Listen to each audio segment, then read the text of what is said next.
Well, hello everyone. Welcome back to another video. So in today's video, I'm going to be doing a little something different. I think it'll be fun because I think a lot of us watch some reality TV.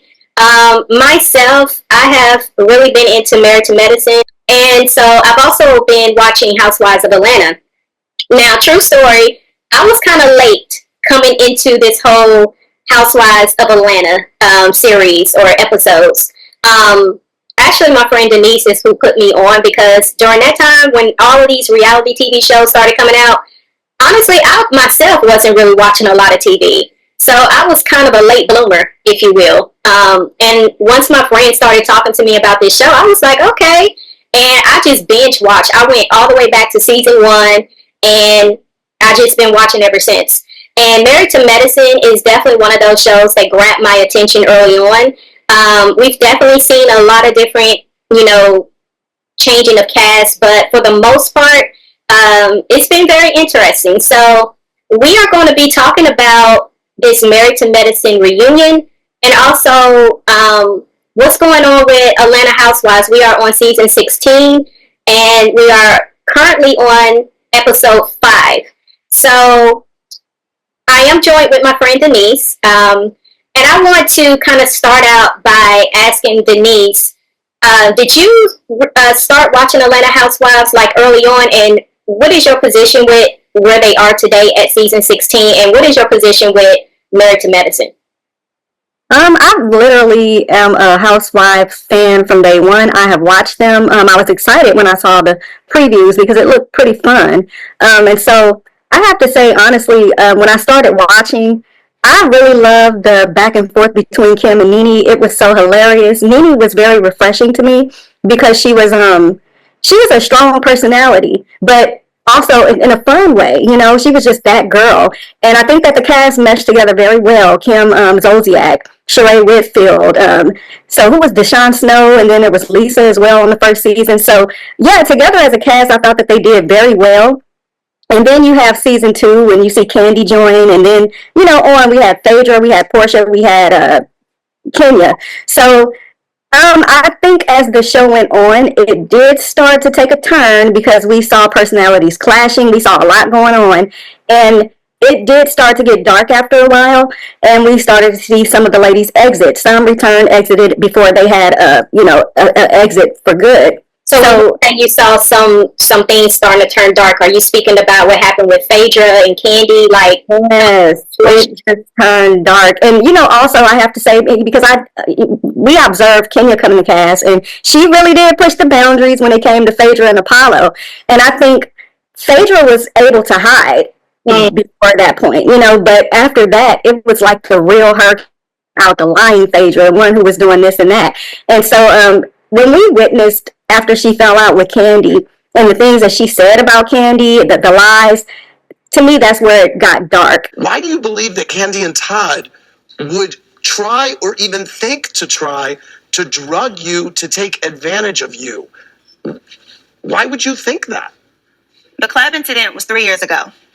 The situation you're talking about, I was told that just last year. So I don't want to be known as a liar, period. Okay. So with that being said, I was served a cease and desist by Candy, and I no longer can speak on the subject.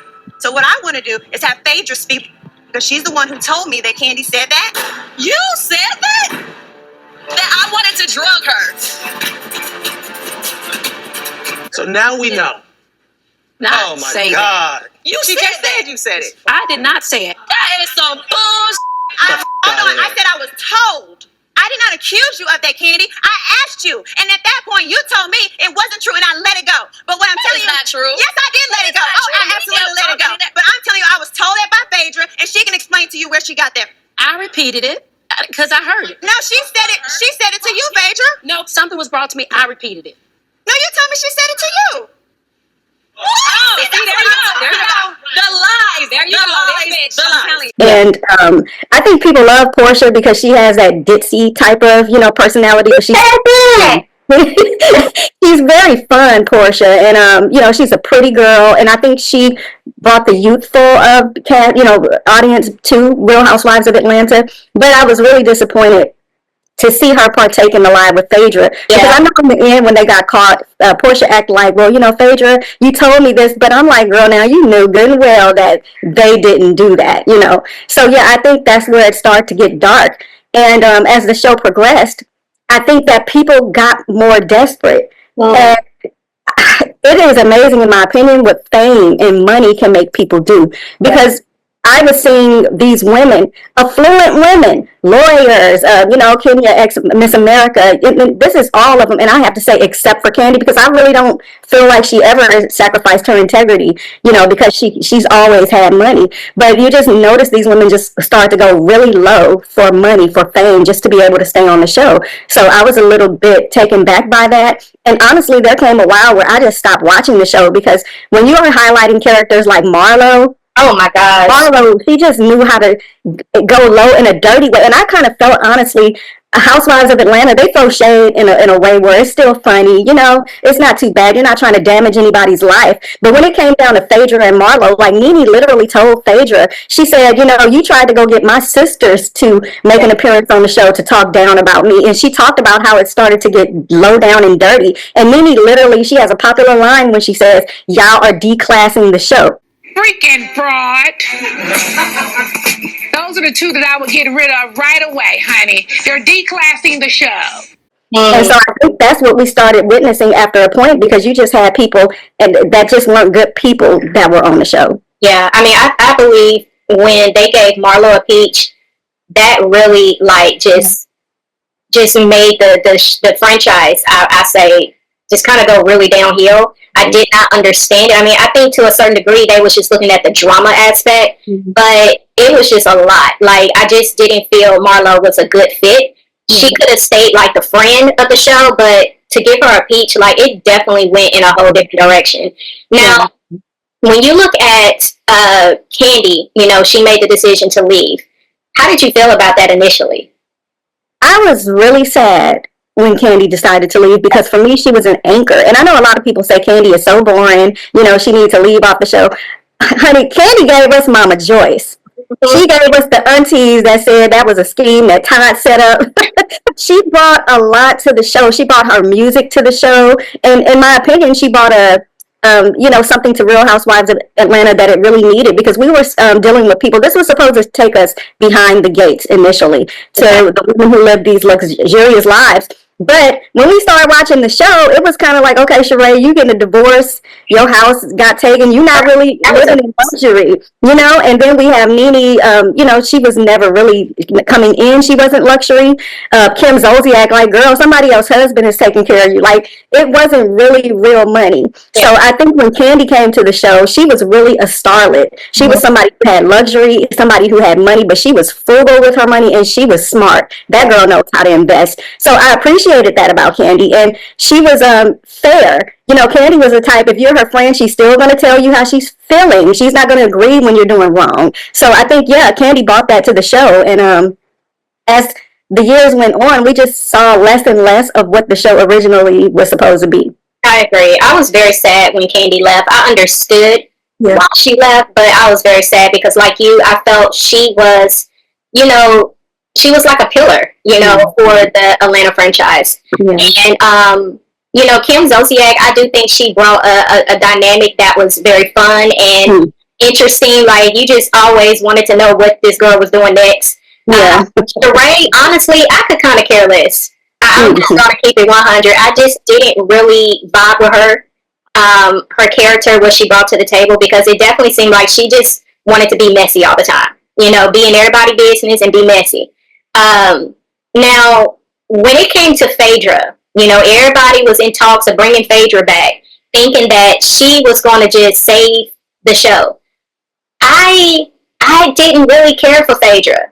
I never really just cared for her. I mean, I know she has moments where, it's kind of like something that is interesting to watch. I mean, she is kind of fit for TV, but I feel like after that whole situation went down between her and Candy, it just really left a bad taste in my mouth when it came to her. So I wasn't one of those that was rooting for her to come back. I didn't feel it was necessary for her to come back. I felt like, the cast that they had, I felt like they could pretty much do it on their own. I didn't feel like they needed Phaedra. But when Kenya was, basically fired from the show, that really bothered me because I'm like, what are y'all doing? So that kind of brings us up to current, looking at what's going on. First, let me just say this or ask you this question. How do you feel about the cast?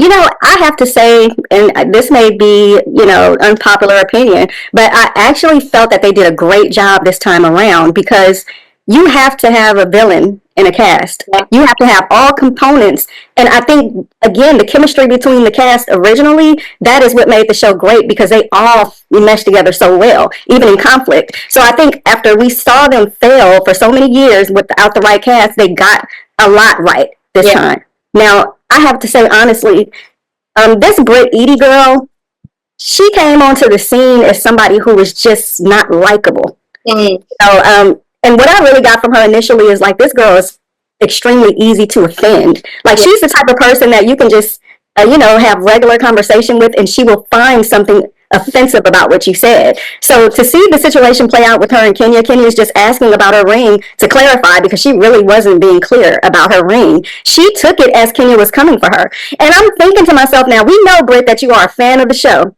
So you should know when Kenya is throwing shade. You're not going to have to guess when Kenya's throwing shade. It's going to be very apparent that she's throwing shade. So for this girl to just get offended and then just start all this mess with Kenya, I was like, yeah, she's the wrong pick. Not because she was coming at Kenya, but when you're in a group of women and you're that easily offended, you're going to be like that to everybody. So there have been some people feeling like she was just trying to find a moment, just trying to find a way to like let the audience know like she's not that girl. Like Kenya is not going to be able to punk her and make her look like she's a nobody. And it came across to a lot of people that the reason why she came at Kenya that way is because she wanted to stand her ground early on to let Kenya know I'm not the one to play with. But you're saying you kind of feel she's just kind of unstable in that department anyway. You can tell that she has mental issues. And if you look at it from the beginning, she was like, when Kenya first came onto the scene and she hugged Cynthia and she said hi to the rest, she said, oh, well, she didn't hug me. It's a runway. I thought we were wearing black. What are you wearing? Versace, honey? You were supposed to be wearing black. No, I didn't get the memo. Come on. It literally said all black. I know she saw that. But it's cool. It's cool. She came here twirling in the wrong color. It literally said black attire and like the black. I don't own black stuff. I don't know. That was a pat. That wasn't a hug. That's a hug without getting makeup on me. Here we go, Kenya. Now I've been trying to be nice to you, so you giving me this little pat, not a hug, says everything. What do you mean? Like, when I first meet people, I don't hug them. I might shake their hands. Yeah. So I think from the beginning, she really wanted to be friends with Kenya. And I feel like she was very offended when Kenya didn't immediately, when they didn't click. Yeah. So I think, yes, from that moment, that offense and that instability in her mind was telling her that this girl does not like you. So as they furthered on, and again, we're only on the 5th episode, you can just see her constantly being offended by things that did not happen. And that's why I appreciated the conversation that Portia had with her at the table, because she's like, there's things that you just think happen. Even Portia was able to grasp that this girl is not really all the way there mentally. I agree with that. Now, what is the other girl? I cannot think her name. She's married to the basketball player. Angela? Mm-hmm. Yeah. What do you think about her? Because I kind of felt like initially when Shamia invited her and Britt to her house and they're talking about the situation, right? It seemed like she was Team Britt. But then when it showed that Kenya was making it known that she had reached out to her and nobody else had reached out to her when all that went down, just checking on her to make sure she was okay. She was coming at Kenya like, I got your back. I pretty much support you. I get you can be friends to, the same opposing side of whatever the argument is, regarding the people. But it just seemed like she was coming across a little fake to me. Because it's like you was having that same energy, like you was rah-rahing on the side of Britt, and then you made it seem like you was all Team Kenya. what do you feel about that position? I don't know if you caught that, but I don't know. It just made me feel a certain way. I kind of feel like people have to look at reality TV as strategy. They're strategic as well. It's not really just real life. I'm going in to meet this person. They are aware of Kenya. And they understand, like, I have the ability to be read at any moment. And I think a lot of them are fearful of it, like you said. I think with Angela, she had an alliance with the New Girls. So they had to have each other's back because they're coming into a franchise where these girls have been hanging together forever. Like Kenya, Portia, Shamia, they are all familiar with each other. You know, and Portia made it apparent on her Instagram account that her and Kenya were friends again. So if you're the newbies looking at this, it's like, okay, I have to have your back. We have to have an alliance to protect each other coming in here because we don't know if they're going to accept us or not. And I kind of feel like that's what Angela was going through. She didn't know how well she was going to be received. So that was how, that was her safety plan, in my opinion. I could be wrong. No, I mean, it makes sense. I think it just takes away from it actually being reality TV, because if you're going into it with this whole notion, I gotta have an ally, it's going to come off authentic when you're in real situations on the show, because it's like, okay, you're only responding a certain way, or you may be attacking a certain person because in the back of your mind, you're trying to think of this alliance that you got going on, and you're trying to make sure you remain on the show. I feel it takes away from the authenticity of a actual reality show that's supposed to capture your real life, your real responses. You know what I'm saying? Just you as a real person. Yeah. I mean, I agree with you, but I kind of feel like it's been that way for years. Before these girls came on, I think because nobody is truly friends on the show, it's broke down to alliances. So I kind of don't blame the newbies because, again, coming in, you never know who you're going to mesh with. You never know who's going to be your friend. So you have to have somebody that's going to have your back. But I have to say, what I do like about Angela is her transparency. She doesn't seem to put on airs. Yeah, we know she's a working woman or whatever. She's a millionaire. But for me, she is very transparent about her marriage, her life. Well, to a certain degree, her marriage. Her relationship with her children, her mom. And I think that's what draws me into her. And I feel like I have to watch her a bit more to really get a feel of who she is, if she's a flip-flop or, like who she is. Yeah, I agree. I mean, I will say, to her credit, I think she is bringing like real story, and I think that's so important for us to actually be able to see into somebody's life that is not fictitious. They're not trying to make up some type of storyline. She does come across as being very authentic. Her husband is a trip though. I'd be looking at him side-eyed like, what in the world is going on with this dude? But I do like what she's bringing to the table. I like how she's allowing the cameras to, really allow us to see into her life. Mm-hmm. Now, I want to move on to Shamia and Portia. Yeah. Now, you said that, there's not a lot of real friendships on these reality TV shows, and they came into this, season 16, supposedly being real friends. Now, right off the bat, I was really side-eyeing Portia a few times when it came to Shamia. I mean, let's talk about Shamia's birthday. Yeah. First off, Shamia has a beautiful home. Oh my gosh. You want to talk about goals. That is beautiful. Mm-hmm. But she was gifted, the Rolls Royce by her husband. And first off, I'm looking at, okay, Portia, this is supposed to be your best friend. Why are you showing up 3 hours late? Yeah. That is so disrespectful. Like, that within itself made me feel like, is this girl really her friend? Mm-hmm. And then on top of that, it was the way she was looking at her gift. What did you feel about just that scene in particular? The editing is so messy, number one. True. Because Shamia's party's going on, they're showing Portia at home and her wig ain't even put together yet. She's in makeup. And then she shows up and says, oh, traffic, but everybody else in the same city got there on time. I mean, it is very apparent that Portia is not really Shamia's friend, but it is also apparent that Shamia really loves Portia. And so she holds on to that because she treasures the relationship. Now, you have to go back to Portia's relationship with Phaedra. When they were friends and they went through that whole debacle, Portia sat at the table with Phaedra saying that Shamia was known for having sex with all of the husbands of Atlanta. Oh, I forgot she did say that. Portia sat at the table, and and she also insinuated, Phaedra, that Shamia and Candy were, like lesbians. And Portia said back there, she said, well, yeah, they are close. Shamia knows this whole conversation. On top of all that, like all the details. Your friend, Shamia. What is she talking about? Shamia, talking about the fact that you had liked her husband back in the day. Well, people say Shamia's sleeping with everybody's husband. Who talking about that? You know, I can't. Yeah, Like Candy is you a motherfucking lie. You knew that? they are really close. But you think that too? I mean, Yes. she close to both of them. She doing both. Her and Ty.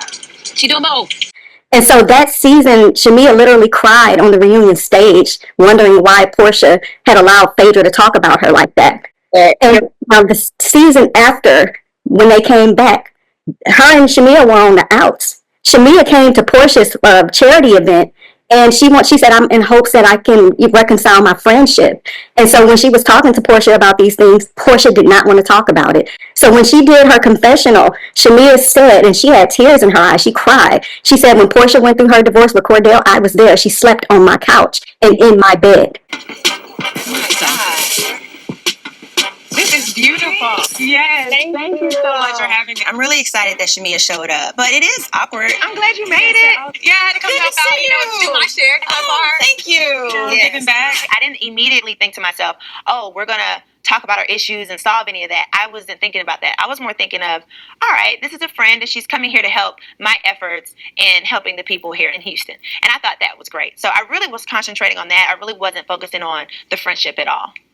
I definitely wanted to go to Houston to help the people, but I can't lie and say that a small part of me wanted to rekindle my friendship, or at least understand. Almost like you need closure. I just always thought of her to be like that extra sister. Like, we met through our moms. We took family trips together. When she was going through her divorce with Cordell, she slept on my couch, hell, in my bed.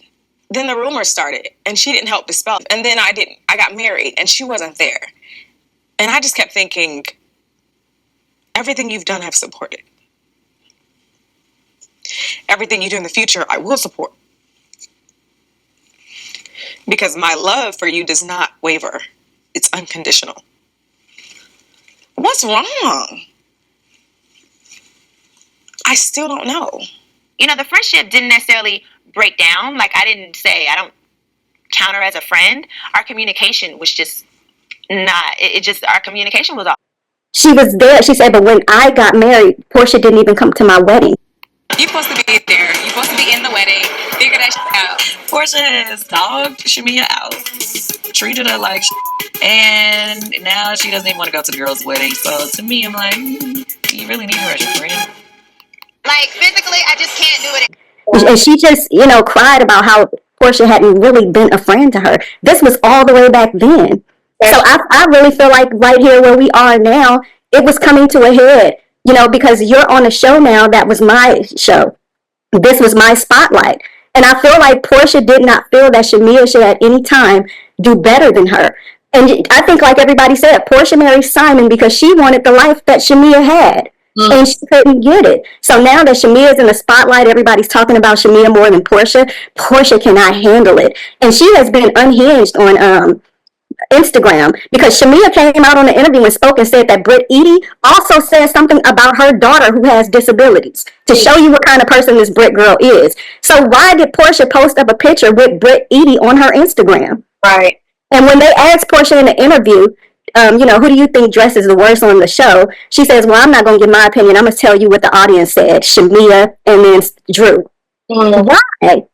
Wow. I could go on because Shamia did a video with her mama, and Shamia's mom said, Portia's mom said, because Shamia told Portia that they were talking about her, that she was a dog bringing a bone. That's what Miss Diane said. Shamia's mom said, Miss Diane was my best friend, and she's calling my child a dog.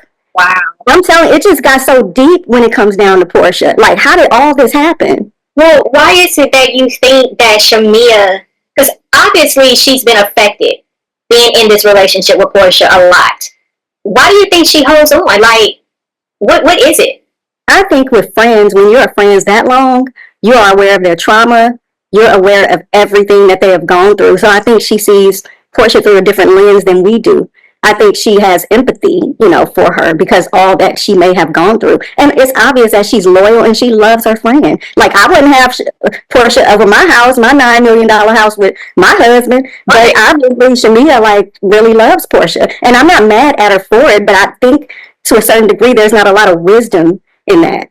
I mean, I'm kind of mad at her because I'm like, at some point, you have to use wisdom. It's cool to be loyal. I'm loyal. I feel like when you are a loyal friend to someone, you would hope that that person is loyal to you. You don't want to just invest your time and your energy into a friendship and you're not getting anything back. You're not going to just accept somebody to beat on you and do all these things that are hurtful and you just stay. That's like being in an abusive relationship. Like, it just doesn't make sense. It seems like it's something much more deeper than that. Yeah. I mean, I agree with you because I could not understand that myself, honestly. Yeah. I mean, someone of her caliber, it shouldn't be where she has to hold on to something like that when it's not serving her. Yeah. So now moving forward to the dinner that Angela set up for the girls. And here it is. We can see Shamia is trying to, share her new song with the group. Girl, you know how they say you had secondhand embarrassment? Girl, I was literally covering my face with the covers because I could not watch. It was so cringy. And I'm like, first off, she's trying to have everybody listen, and Portia is just intentionally interrupting, trying to get everybody else's attention away from her song. Then on top of that, she kept saying, that's not you. That's not you. And it was just weird. Like, everything about what she was saying, her facial expressions, then threw an even more diss at her by saying, oh, I just thought that was, what's her name? Drew. I thought that sounded like Drew. I'm like, girl, this is your best friend. How are you shading her like that? I did a song, and I just want your opinion on it. Why do I feel like it's a diss track? You haven't heard it? No. Okay, here we go. Is this you? No. That's not her. That's Drew. That's me. I don't know your singing voice. You gotta listen. You never had somebody else singing voice. Baby, why waste your time? They can love you like you do. Your song is amazing. Thank you. Wouldn't we all agree? Yes, it's great. Yes. Are you on it? Portia, stop. You know my voice. That's a vibe. Are my ears misleading me for real? Your ears didn't listen that whole time. Portia's being shady. She knows that's not one of my songs. We don't sound the same. You never heard your best friend's music? You don't know how your best friend sounds? Something's not right. When I say it sounds like Drew, it's because I think it sounds good. I just genuinely thought it was Drew's song. What did you feel about that? I mean, I've known for a very long time that sometimes Portia uses her so-called naive nature to make people think that she's not intentional. And I think that was one of those instances where it's like, I'm acting naive, but I'm using that to throw shade at you. Like, and I think it's like Shamia said, I think it was Angela.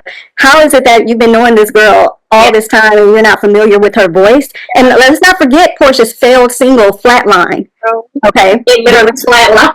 Didn't even go copper. So I kind of feel like, yes, in all these areas that you were trying to be successful, Shamia was successful on the radio show, successful. In every area where Portia tried to be successful, she was successful. So I thought that it was extremely shady. And I also think that Portia did not have a storyline this year. Yeah. So she did not mind selling out her friendship for a storyline, as well as her relationship with Drew.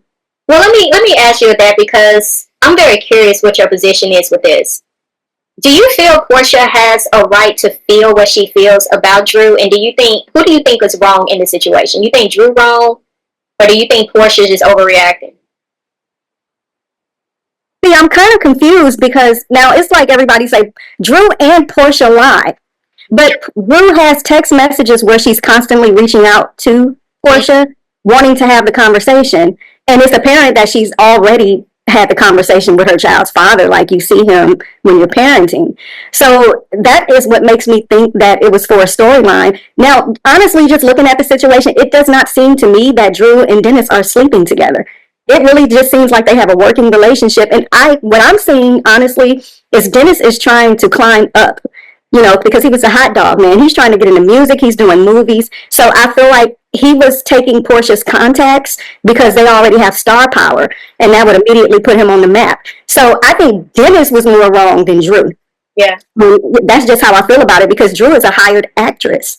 She's a hired singer. So I kind of felt like she was just going to work. Now, when we're looking at the personal aspect of it, if her and Portia are friends, then yes, I think that Drew was wrong. Because, like, why are you even working with this girl's, baby father if y'all are close or whatever? Like, even if I'm just an employee of yours, yes, I would want to get your okay before I even went in that direction.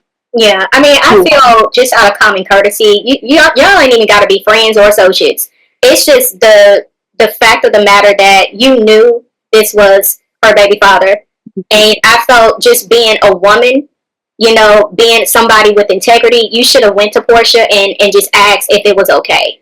Just to kind of, make it to where nothing was being done wrong. But I agree with you when it comes to Dennis. I feel that he was just looking solely at, just trying to come up.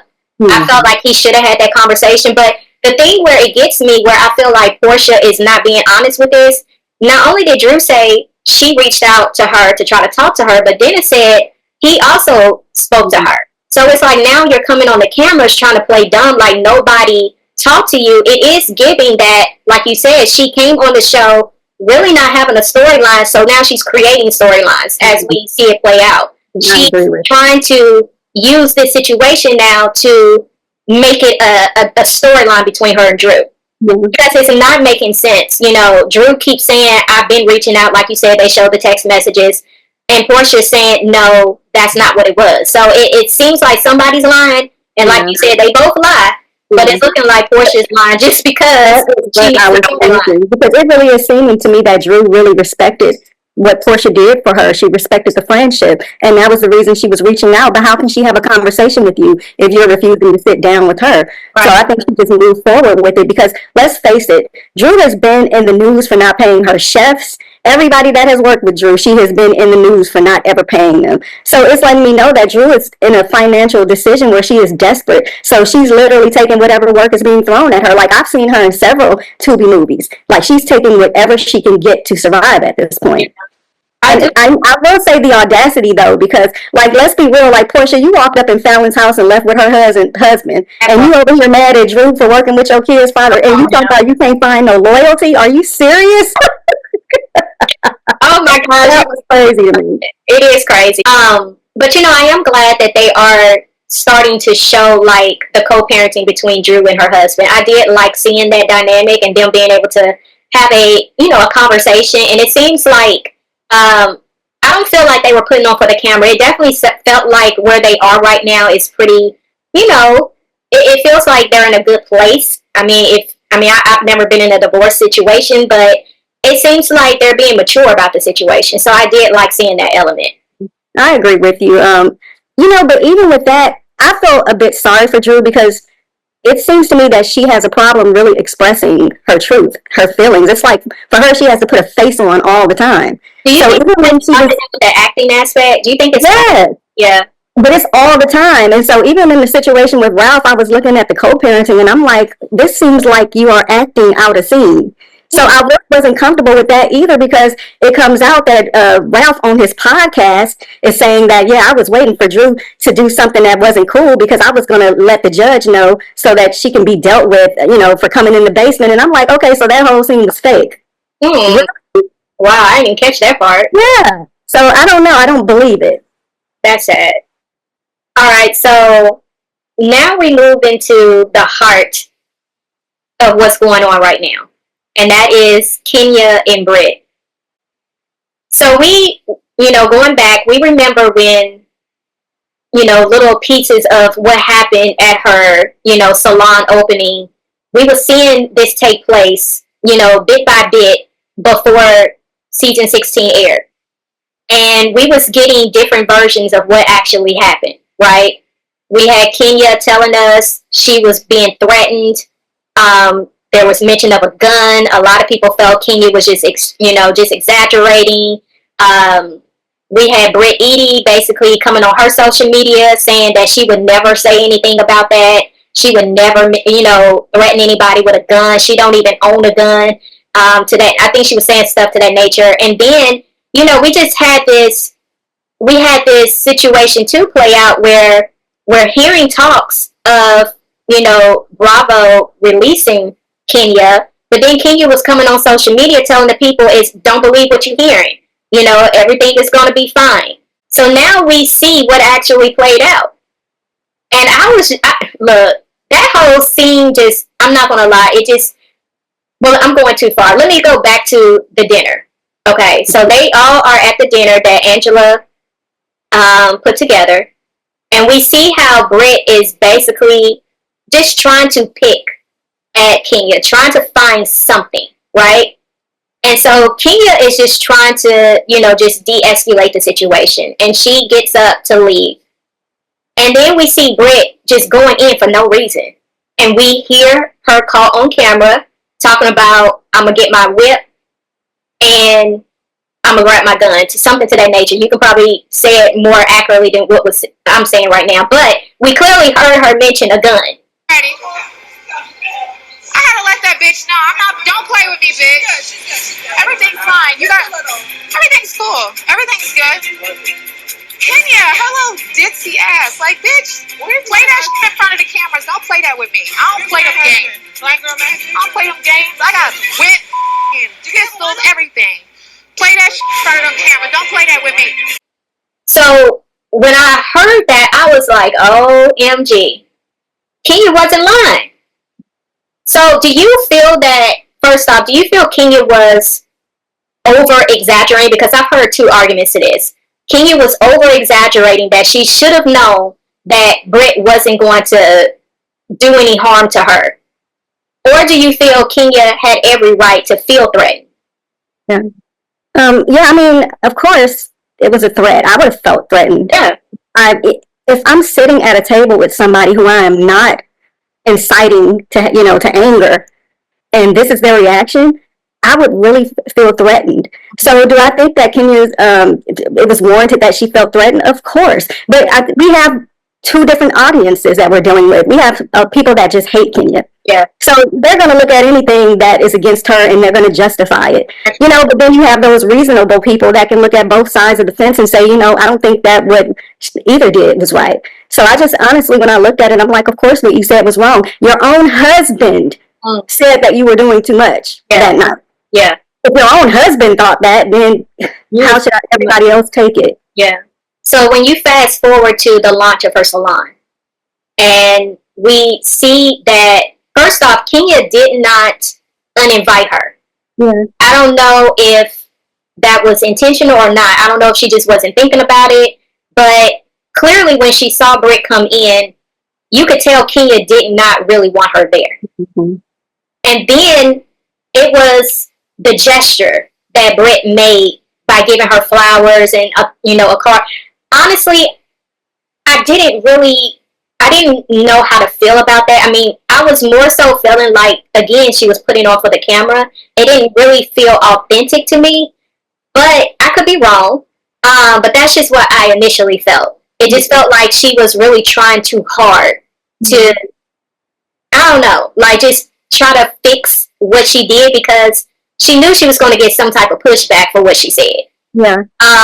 But you see everything play out. Mm-hmm. And then all of a sudden, Kenya's like starting to talk about Britt and what she went through at the dinner and how she did her little background checks and look at what I found. And she starts showing these little bulletins that she done blew up of photos that she found online. And then we got the infamous picture of Britt giving fellatio. Now, first off, I'm trying to figure out, girl, where did you go to find that photo? Mm-hmm. But it was just so, I mean, I wasn't even there and I felt so uncomfortable. Mm-hmm. I could not believe Kenya did that because that was so, like, we know Kenya be messy and she be doing the most, but that wasn't even Kenya. Mm-hmm. How did you feel when you saw that? I felt cringe. Yeah. I felt very uncomfortable the same way that you did. I feel like people are not looking behind the scenes to understand why Kenya did that. She mentioned that she used $400,000 of Brooklyn's college fund to start this salon. Right. Kenya filmed her salon in the last season. Bravo did not show it. So this is the same way that Candy's ventures were selling like they did, her sex toy line, all that stuff. They showed it on the show. People were aware. She was depending on traffic from Bravo to come to her salon. They didn't film it. And so when this happened, I felt like this was her way of saying they are for sure going to show my salon this season. And that was the reason why she did it that way. And I don't think people picked that up. They were like, why would she do this to ruin her own event? It was her strategy, because it was her way of making sure that it would be filmed. But did it backfire? Yeah, I mean, it backfired, but I don't think she was thinking that way. I think in her mind, it's going to get showed. People are going to be aware. I will get traffic. I don't think she was thinking clearly. I think it was a move of desperation. It was a move of anger. And I think that she just really was not thinking. Yeah. When Britt came into that salon, you can see, I could see Kenya was on fire in the inside. Yeah. And I think she did not disinvite Britt because she wanted to embarrass her. I want you to be here when I expose you, when I expose these pictures. Obviously, when they found those pictures, those were from Britt's webcam days. She used to do webcam. There's a video floating around on TMZ of Britt Eady with Stevie J, and she was his penthouse pet. Oh. Okay? And she's mentioning her whip while she's on that video. I got whips, and she looked like a sex slave type of, that is what it gave off. So I think there is a lot of stuff like that that was already floating on the internet. And that's why it wasn't defined under revenge porn, is because these were images that were on the internet. If you're able to, look it up. So, okay, you're giving me backstory that I didn't know. So if this was accessible to anybody and they blurred the image out, why did they fire her? All that Bravo said at the end of the show, they said that they had launched an investigation, and to their conclusion, they decided to stop filming with Kenya for this season. And that aligns with what Kenya said on her Tamron Hall interview. She said, no, yeah, I was suspended. She said, but I'm getting paid. I got paid for the entire season with pay. So she was apologizing. Now, Bravo is saying the same thing that Kenya is saying, that we stopped filming for her this season. They never said that she was fired. Interesting. So I looked at the wording that they used. Yeah. I feel like production is the devil, okay? Because production, if they were so bothered about this and they investigated it, it should have never aired. True. But let's be real about this. They was promoting the show. They was promoting this season, so the behind the scenes way before the season even came out, so that we would be ready to watch the show. Okay, so I feel like production, you knew what this girl was going to do. Y'all saw everything, and you still had those cameras sitting up there. Just like with Britt Eady, y'all could have cut it out. So how are you so angry at Kenya, to where you stopped filming, but you still show up the scene because you wanted ratings? I think sometimes people have to look at the scenes, behind the scenes, and understand that it is production who is the devil. Because they wanted things to escalate between Kenya and Britt for ratings. That's why they never reprimanded Britt when she talked about the weapon. Because they wanted to see a response from Kenya. And Kenya took the bait. And she gave them the response that they were looking for. And that's the reason why we are even watching. Now, let's be real here. Shamia got a beautiful house. Yeah. Portia is going through divorce drama she can't even talk about. She can't even film in the house. So this season, everybody is here for the storyline between Britt and Kenya. Nobody is really here for the storyline of like, we want to see Shamia's life, but what storyline does Shamia really have? And this is no disrespect, because I love Shamia. Yeah. Everybody's watching right now for Britt and Kenya. They manufactured that drama between the two. They could have easily put water on that fire, but instead they allowed Britt to stay there. And Kenya said in the Tamron Hall interview, she said that she looked to production when that happened, and they failed to protect her. Well, wouldn't it be better TV, better rating if they kept Kenya on? I mean, I'm trying to look at the bigger picture here. I don't think so, because I mean, it would have been the better rating, but they have to act like they have some sort of integrity at that station. And so it's kind of like the Phaedra situation. Yeah. They knew that they had to do something, so they fired Phaedra, but they kept Portia. Both of them should have been fired.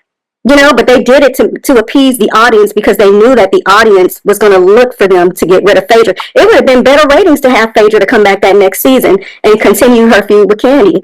The ratings would have been through the roof. Yeah. But they had to act like they were trying to fix it. And I feel like the same thing with this. They tried to kill two birds with one stone because they knew, number one, Kenya Moore is one of the higher paid, so they don't even have to pay her no more. They pay those newbies very cheaply. So they didn't have to, pay that much if she's not there. And then, secondly, in my opinion, it's like y'all wanted Kenya off the network for a while now. Editing has never been in her favor. If you are really an avid watcher without bias, you can see that editing has not been in her favor since she came there. My thing is, Kenya is a businesswoman. She's very smart, right? And even if it was them trying to get rid of her because they wanted to save a coin, how do you explain? And I know there's really no comparison when you look at Kenya versus Candy as far as business wise, because Candy definitely was making a lot of money, but they were also getting a lot of money with her being on the show or from her being on the show. So I guess what I'm trying to understand is if both of these women, speaking about Kenya and Candy, if they both have something to contribute to the show by establishing businesses and Bravo is getting a percentage of that, why target Kenya? It seems like there's something deeper there. Yeah, but Bravo has been looking to get the younger demographic for a while now. So if you notice the additions that they've added to the show, they get younger and younger, in my opinion. And when I was looking at the show this season, you can clearly see how Cynthia and Kenya are aging. Portia is in the middle because she's aging too, but she's still young enough to relate to the younger demographic. So, again, Kenya said when she first came on the show, they were filming her. She was working for free.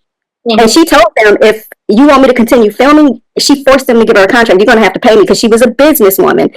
I don't think they really liked her from the beginning because she forced their hand.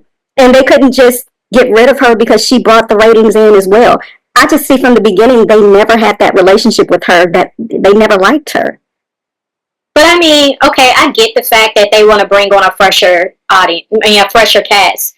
But Kenya still looks good for her age. I feel Kenya blends in well with the other girls. Let's be real here. We are, in my opinion, we're looking at a group of people who run the show because, like Andy said, he doesn't necessarily make the decisions, but they don't relate to our demographic, the people who are making the decisions. So I think when you look back, you can see they've been making decisions that didn't make sense for a long time. Again, the Marlo casting, her and Sonya. Yeah. I don't even know. But they've been doing this for a while. That girl who was with Bryce, the guy from Groove Theory. I know you're talking about. Then we had, what's that girl? I'm Yovana from Clark. Who are these it's obvious the people that are making this casting decisions are detached from the culture. Yeah. They don't know much because apparently there are a lot of people that they could have chose that would have went really good with the cast. So again, their decisions haven't made sense for me in a very long time. Yeah. That makes sense. I was just very turned off. And honestly, I wasn't even going to watch this new season because Kenya wasn't going to be on it. But so far it is, getting very interesting. I'm curious to see how it's going to play out now that we've seen the infamous scene that was being talked about that lured us to watch season 16. What are you thinking the dynamics are going to be going forward between Shamia and Portia? I think it's obvious that their friendship really broke down on camera because they did show a clip of Shamia having the conversation about Portia not being a great friend to her. So I think we're going to see more of that. And I'm looking forward to it because Angela had a point.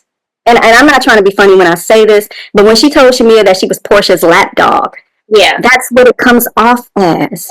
Because, honey, she is not taking up for you, fighting for you, or protecting you, and she hasn't done it since you've been on the show. So during this season, I don't understand why Shamia is saying, well, Drew, we heard that you were around Atlanta with Dennis dressed up as twin.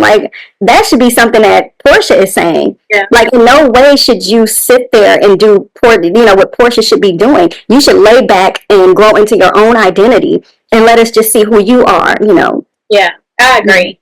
This was pretty fun, doing this in video format because, this is something that we talk about anyway. But if you all enjoyed this, make sure you give this video a thumbs up And let me know in the comments section if this is something that you would like to see me do more of. If you happen to came across this video and you've never been to this channel and you enjoyed the content, make sure you hit the subscribe button. We're going to also be covering Married to Medicine, but that is going to be in the next video. So be looking for that. But I'm going to see y'all in the next video. It's OneLove, and I'm out.